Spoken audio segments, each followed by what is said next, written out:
What's up, YouTube? Lightning 2288, Rich here, back with another haul. Finally, it's been a while. I think it's been a month again, and this is probably gonna be my last haul of the year. So I'm just gonna. This might be a long video because I usually split up. I have stacks of books, but I'm just gonna throw most of the books in this video just to get it out the way. And yeah, like I said, it's probably gonna be my last video. Maybe I'll do some kind of like special video towards the end of the year, like I don't know, favorite artists or favorite covers or something, just to get another video out there. Because I do enjoy doing the videos, but what's been killing me lately is just all this shit going on YouTube, man. I mean, it's like a little war going on. I'm not gonna take sides. I mean, there's certain people, the way they're handling it, I don't agree with, but like I said, I'm gonna shout out, Howler Mouse, Comic Order 410, Matt. Just keep your head up, man. People got their own opinion and they're gonna say shit. Just hopefully it didn't get to you guys too much, and just let's move on and just get back to making videos, man. Just talking about comics, I got on YouTube just to meet other people that had the same interest. But what I've noticed from YouTube, it's funny because I think as a new collector now, or new collectors coming into, it's the cool thing to do. But I remember in the 90s, in the late 80s, if you collected comics, you were kind of looked down upon. Like, the obvious stereotype, you're a dork, you can't get laid, it's all kinds of bullshit, you live in your mom's basement.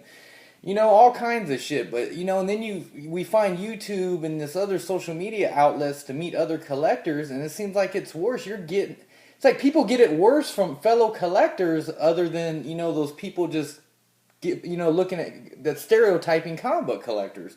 I just hope we could all get through this, and like I said, hopefully it's the end of it and we can all just move on. To me, I know I have problems with a few people on YouTube, but I just tend not to watch their videos anymore. And I hope we could all do that. Like Matt, Howler Mouse. I hope people in question that are going back and forth with you, just stop watching their videos, man. And same goes for the other group. I won't say any names because the minute I mention certain people's names, I start getting attacked by private messages and fucking people thumbing the shit down out of my video. But like I said, let's get started. All these books, a ton of them. They're just random. I bought a few books from Big To Do Shop, and that was the night we videoed the roundtable video. And like I said, I only picked up a few books there, some from a yard sale. I never did yard sales, really found a few. And Frank and Sons, eBay, it's just all over. Like I said, I didn't really have time. I've been working so much and been real busy. I just haven't had time to put anything together. And like I said, I didn't do a lot of research, so I'm just trying to go off the cuff again. And like I said, I'm showing so many books that I don't want to tell too many. I got a good story at the end. I found another Craigslist. It was a different guy this time, and I only walked away with one book. But you'll probably see it in the thumbnail. Huge book, low grade, of course, but for the price I got it for, I'm just super stoked to have it. But here's the first book I'll start off with, and this was one I actually picked up from Mike Shot, Big To Do. Marvel graphic novel number 4, the first appearance of the New Mutants, and not in the greatest shape, but it was only $10, so why not? I was definitely gonna pick that one up. And like I said, I don't got anything in order. I have a few books later on that I got from Mike's as well. I just try to keep titles more or less together. And the cool thing is my daughter ended up playing some of the Batman games and stuff for the Xbox One. I think the newest one.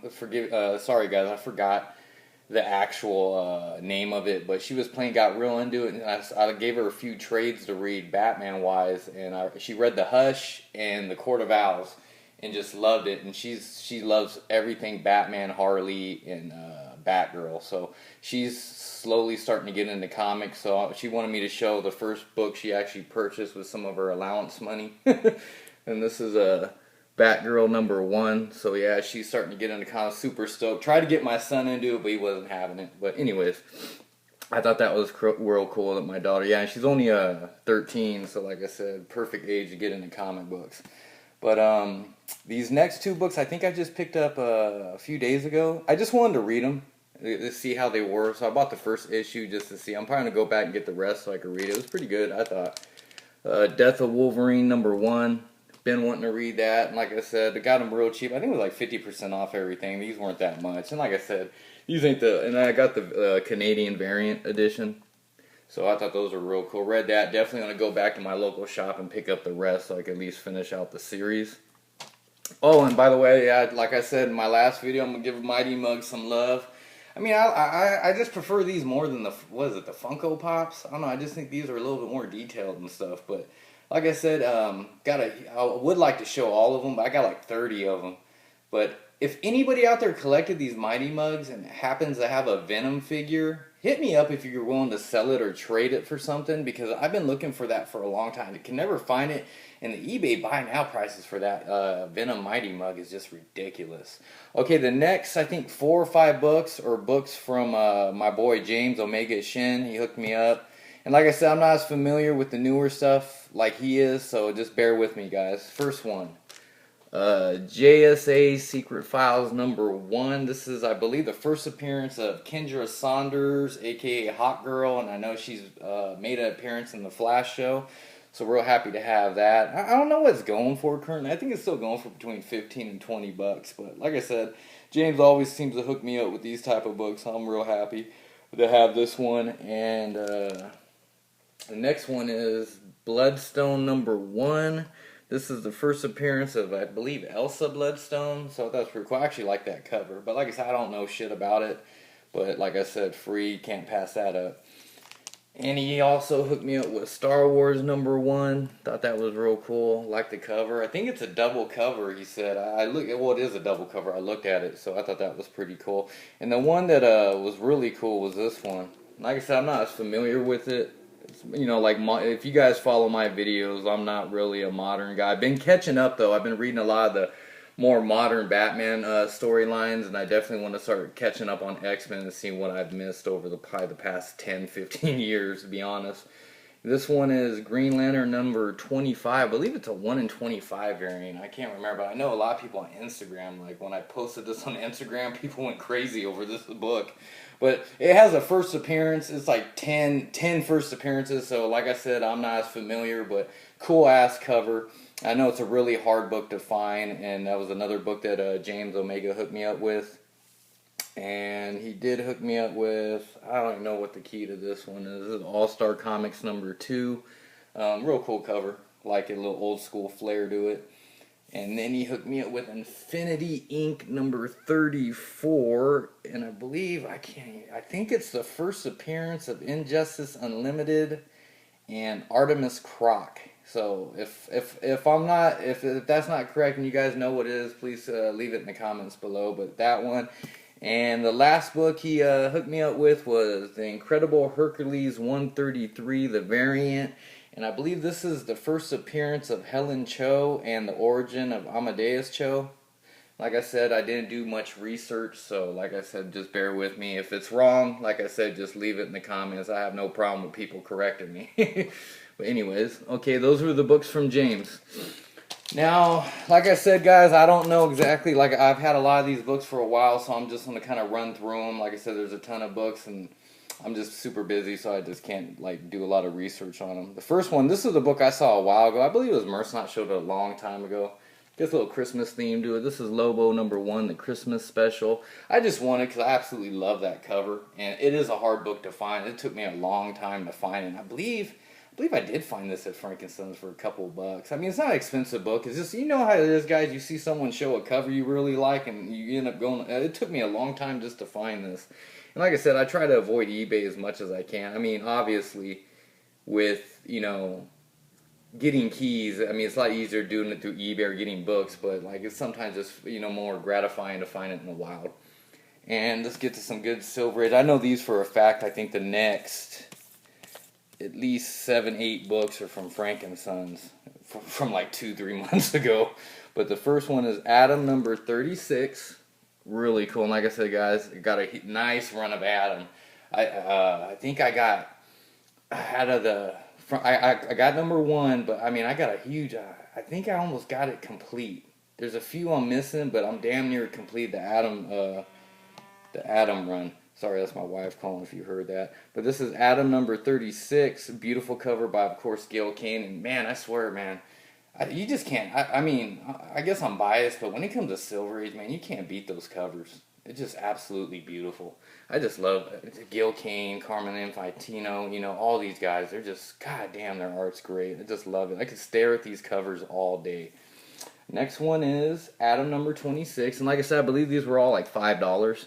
But this is Adam 26, the first appearance of the Bug-Eyed Bandit. Another beautiful cover by Gil Kane. I remember when this book was actually kind of hot for a while because I believe the Bug-Eyed Bandit made an appearance in the Flash show. But if I'm wrong, correct me, guys. But I believe that's what it was. It was in the Silver Age played by a man, but I guess in the show it was played by a woman. But this was a pretty cool find. $5, you can't go wrong, and definitely working hard on that Adam. And another run I'm really working a lot, and like I said, guys, they ain't gonna be like huge key after key. It's just, I'm filling out runs of Silver Age titles, and there's a few good things at the end, but like I said, nothing like, man, I give shout out to everybody on YouTube, or even on Instagram, man, picking up these huge grails, man. I'm so jealous. Everybody's picking up these major Silver Age grails. Hopefully I could, snipe a couple next year. But like I said, Adam number 26, first appearance of Bug-Eyed Bandit. And then, like I said, I got a huge run of adventure comics of the Silver Age right now that I'm working on. Huge run. But this is Adventure Comics number 378. Awesome cover by Neil Adams and Kurt Swan. Probably two of my favorite artists. So, real happy to have that one. And like I said, man, anything with Legion, pick them up. And like I said, all these Silver Age books I'm showing you right now was $5, so you really can't complain. Adventure Comics number 355. This is the first appearance of Beauty, Blaze, and Echo in a beautiful cover by Kurt Swan. Man, I need to get his first work on Superman, I believe. I think it is an adventure book, but I need to get that one. But because I'm a huge fan of Kurt Swan. I mean, his Superman to me is just iconic. Adventure Comics number 352. This is, I believe, the first appearance of the Fatal Five, and the people that consisted of the Fatal Five was Emerald Empress, Mano, Persuader, Tharok, and Valdis. Another beautiful cover by Kurt Swan. But the Fatal Five was a pretty significant group that fought against the Legion of Superheroes, so I thought that was a really cool key issue for me. I get excited with stuff like this, so in anything Silver Age, I'm just on the board. I usually pick up as much Silver Age as I can, especially if the price is right. Next one, the final one from the Silver Age stuff from Frankenstein's, I believe. This is Adventure Comics number 311. This is another beautiful cover by Kurt Swan. Like I said, get anything with the Legion of Superheroes on it. But those books are slowly going up in value. Get them while you can, basically. And you know what? I think all this shit's from Frankenstein. Maybe a few from Shots, but oh well. This book I know is starting to get a little bit more. It's starting to heat up a little bit more. This is Marvel Spotlight number 28, the first solo story with Moon Knight, and I know everybody's clamoring over the Moon Knight stuff now, especially I guess rumors of him getting his own Netflix show or something. But hey, to be honest, guys, I watched Jessica Jones. Tell me what you guys think. I want your guys' opinion. I don't know, man. I just think it's kind of boring. I mean, I'm hearing everybody say like it's the greatest thing, ever. But I mean, I watched like the first 9, 10 episodes. Be honest with you, I watched the first 9 episodes with my wife. And she finished the season. I didn't even finish it. I got bored out of my mind. I thought it was boring. And I mean, for her having superpowers, she has to be one of the. Like I said, I don't know nothing about the character, but man, for her having super strength and whatever type of power she has, flight and all that, man, she's one of the weakest ones I've ever seen. She's getting beat up by normal people. But like I said, just tell me what you guys think. I didn't think it was that good. I just think it drags. Anyways, Marvel Spotlight 28, first solo, Moon Knight. And like I said, still working on the Aquaman run. I got a huge run of everything. But I got basically the only, I need like probably about 15 issues of Aquaman to complete his Volume 1 run. And of course, the big boy, Aquaman 1. I do plan on trying to get that next year. But this is Aquaman, blah, blah, blah. Where's the number at? Aquaman number 36. This is the first appearance of Torpedo Man. More importantly, a beautiful cover by Nick Cardy. Another artist I think doesn't get enough love. I mean, his stuff is absolutely gorgeous.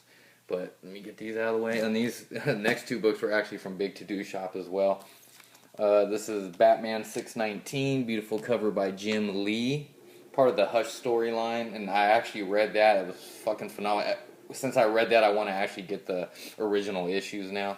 But these are only two. Like I said, I haven't had a lot of time, honey. This is Batman 617, another part of the Hush storyline, another beautiful cover by Jim Lee. Real happy to have those. Definitely want to start completing. I would like to get the new 52, number one and stuff for the Court of Owls. Where I'm like, man, that shit's expensive as shit. I don't know if I'm gonna get that. I would like to read and get the Black Mirror storyline. I believe that's what it's called. But yeah, I'll wait next year. Next year's gonna be different for me, fellas. Now, as long as nothing like all that financial shit that happened this year, man. As long as next year goes smooth, I'm getting some major keys and I'm trying to focus on a lot of storylines, more modern storylines. Oh, and there's another book that my daughter ended up picking up that she wanted, and I was kind of jealous. I actually wanted it, but she found it at like a yard sale. This is Detective Comics 737, and my daughter's a huge Harley Quinn fan right now. It's funny, she asked me the other day, if I could get her the first appearance of Harley Quinn. I was like, you know what? You might have to wait on that one because I'm gonna get that before she does. But man, that book's too expensive. I can't fathom spending the money for that book. It's, to me, for a modern book being that expensive, there's no way. Especially, I mean, I could see if it was a low print run or something, or it was like really rare. But I mean, I'm seeing that book go for like 600, 700, 800 raw. So there's no way I would spend that much for a modern book, to be honest with you guys. But if that's what you guys want, that's fine by you. Like for me, I'd rather use that money towards like a Silver Age key, even a low grade. I don't care as long as one of the big Silver Age keys.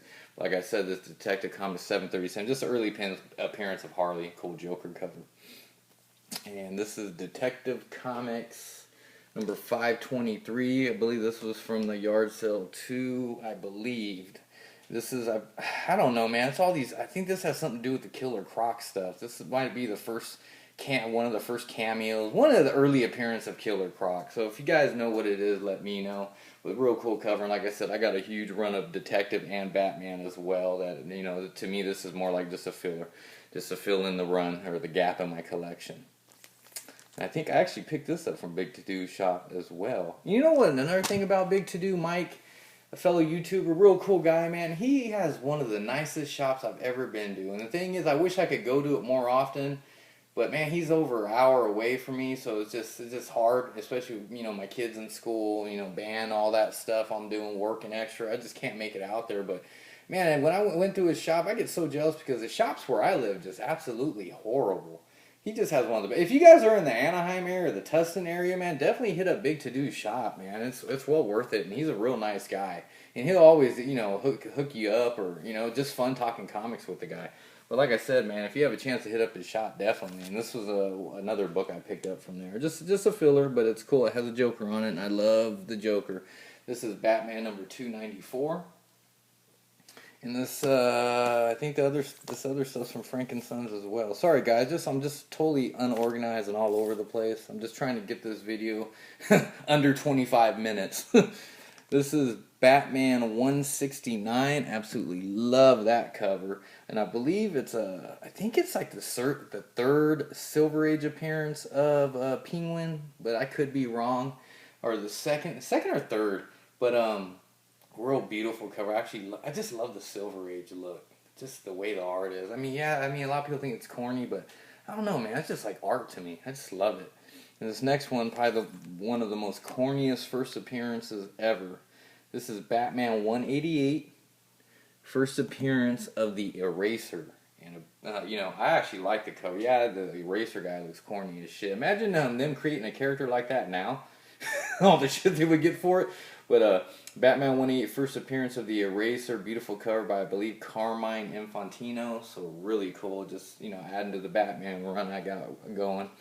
One I was real happy to get, I believe this was eBay actually. This is Detective Comics number 327. Really cool cover. This is the first time they redesigned Batman's look. I think they just messed around with his emblem.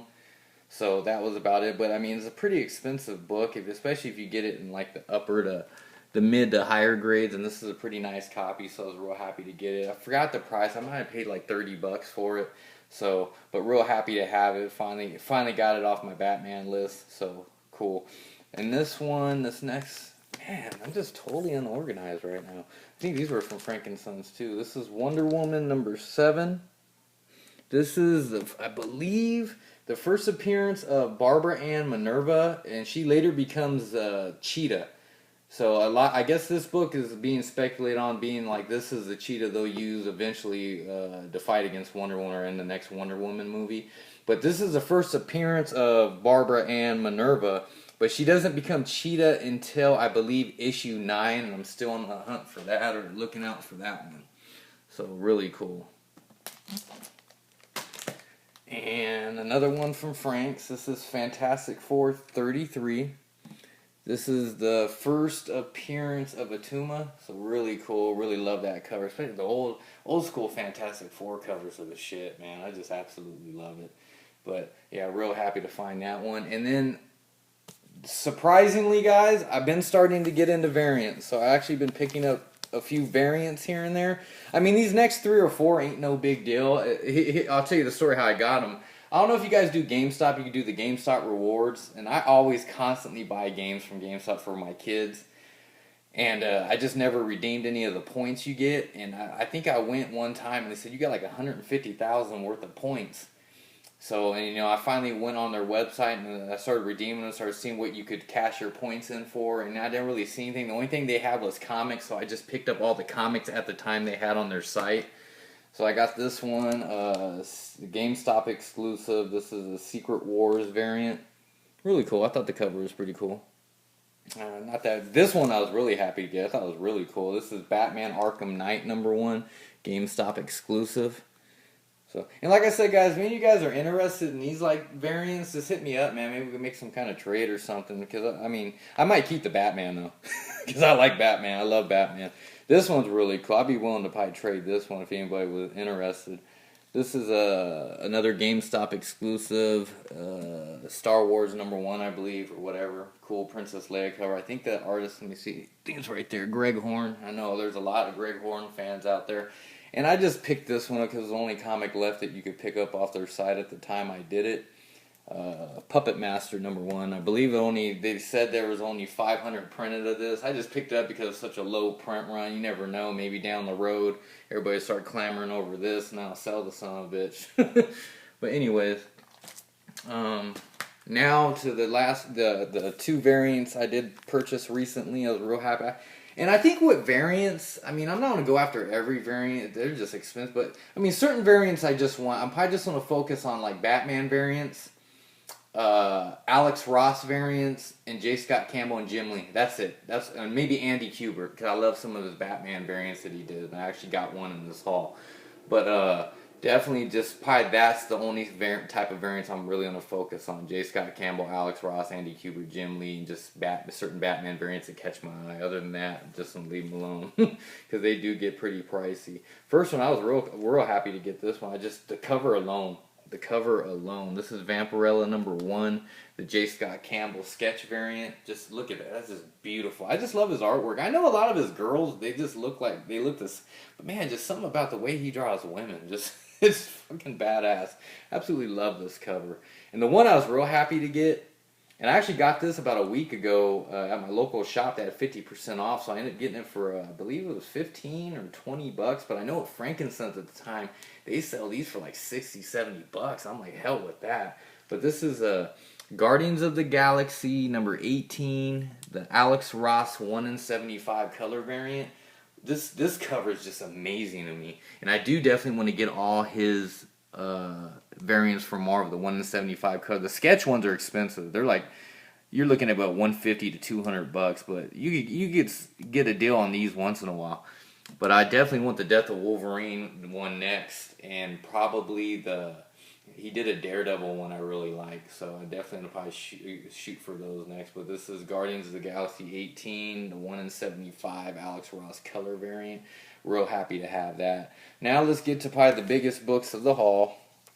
And let me start off with Daredevil #18, first appearance of Gladiator. He did make appearance in season 1 of Daredevil. I always thought he was a pretty cool character, and like I said, I read a lot of these books in the Silver Age and Bronze, and he's fought Daredevil. I believe he's fought Iron Man.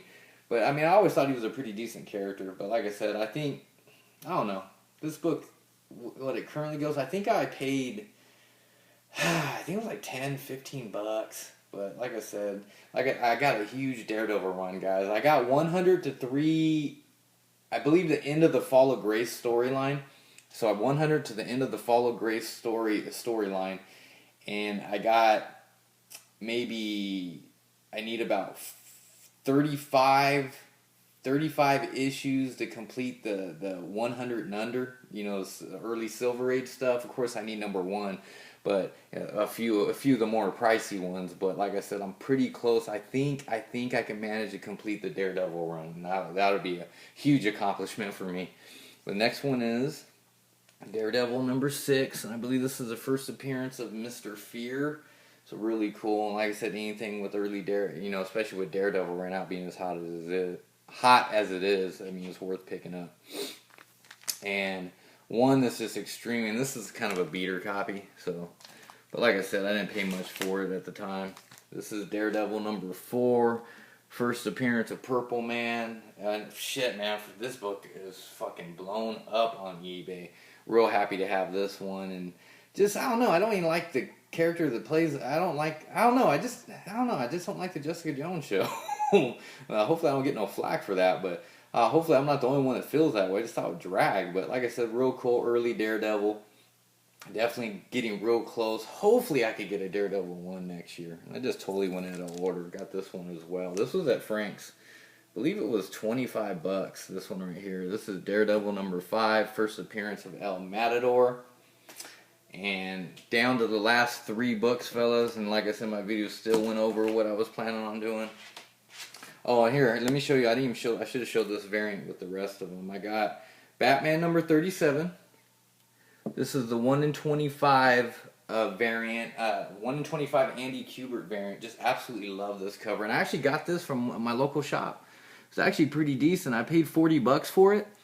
And at the time, see, like I said, I'm not as familiar with variants. So a lot of times when I when I'm variant shopping at shops, I have to constantly go on eBay to see. Because I'm not on to pay more for what they're, if they're going cheaper on eBay, I'm not buying them at my shop. But yeah, this book actually raw goes for like $35. It fluctuates between 25 and 35, but they had it for sale for $40, so I picked it up. Why not? It's graded, so why the hell not? And it's just an insane cover. You just love Joker. Man, he's just a fucking iconic character with his famous crowbar. Real cool. Okay, the next book. I actually made a deal on Instagram. My first deal from a great guy on Instagram. He sells books. Perfect. He shipped right away. Perfect packing. Gave me a great deal. And probably the last big book of the year that I purchased. Well, this next one. Well, the next one I'm going to show you at the end is I got a real good deal on it, so it wasn't that bad. But this one I actually spent some money for. This is The Amazing Spider-Man Annual number 1, first appearance of Sinister Six, and it's a beautiful copy. Really nice. I won't say how much I paid. I paid quite a bit for it, guys. And it's funny because, I lost 2 in auction prior to making the deal on Instagram, and they were VG pluses, and they went for like $150, $200. This one's a really nice copy. You can see it's really white. The only problem, it's a real nice. The only problem is there's that nick in the corner. I don't know if you guys can see it right there. But other than that, it's a real beautiful copy. I'm thinking about sending this one in to get graded next year. Like I said, I plan on sending a few books to get graded. Okay, the next book, the one I'm probably most excited about. It was a Friday night. I went on Craigslist. Noticed someone just posted a comic book rummage sale Saturday, and starting at 8 in the morning. So, of course, I set my alarm. I don't know what happened. My wife turned my alarm off, so I ended up getting up an hour late and pissed off, drive out there, and it was like a 40-minute drive. Get there, and there's like 6, 7 people. There's like 20 long boxes in the guy's driveway, and I'm sitting there like, shit, man, I'm gonna miss out. Don't you hate that when you get there late and there's a whole bunch of people and you kind of look at their stacks to see what they're picking up? The good thing is I could tell what kind of collectors they were. They weren't picking up any type of big type key. They were picking up more modern, because this guy had silver, bronze, modern. He had everything. But they were just beat the hell everyone. But they were, I mean, his Silver Age stuff was $5, but they were beat. I mean, and I have no problem picking up Silver Age low grade if it's cheap, but I wouldn't even pick these up. They were so bad. The only book I picked up, and it was funny because him and another couple of his, the couple of people that went there for his rummage sale, they were talking about key collectors, how they hate key collectors and shit. I was like, oh great. And some reason the conversation switched over to their favorite Superman villains, and they talked about Parasite, and then I jumped in. I said, yeah, I think it's an undervalued key, you know, whatever, blah blah. And they were like, well, you know, whatever. But then that one guy talked about, man, wouldn't it be great to have a first appearance of Brainiac? And the guy that had the run says, yeah, I have one. And he went in his house real quick and pulled it out, and he said, like, how much you? The guy was asking how much you want for it. He was like 120, and the guy that was trying, he said that's too much, and he didn't try to like get him lower or anything. So I started talking to him, and I don't get too much in detail. My video is over 30 minutes, but here I got this. He wanted 120. I got him to go down all the way to 60. This is Action Comics 242, first appearance of Brainiac. So stoked to have this, guys. I didn't think, yeah, it's a low, beat up grade. I mean, probably like a 1.8. But like I said, I paid $60 for it. And it's kind of ironic. I actually got Action 252, the first Supergirl, I believe last year on the Craigslist for the same exact price. So I'm just super stoked, guys. Glad I could share this with you. And like I said, Craigslist, it works out. And like I said, if you find a beat up copy of this, these are the type of keys you pick up in any grade. If the price is right, pick them up. A coverless copy of this on eBay sold a month ago for over $200. So like I said, I'm never going to be able to upgrade this book, but I'm glad I do have it in my collection. And that'll do it for my video. Hopefully everybody in the community, we can start just getting along and just enough with all this crap and just talk about books. And that, like I said, that's going to be probably about the haul of the year right there. Hopefully I can get something going towards the end of the year, maybe like a review of what I got all year or something. But like I said, thanks for watching, thanks for the views, thanks for the support, and I'll talk to you guys soon. Bye.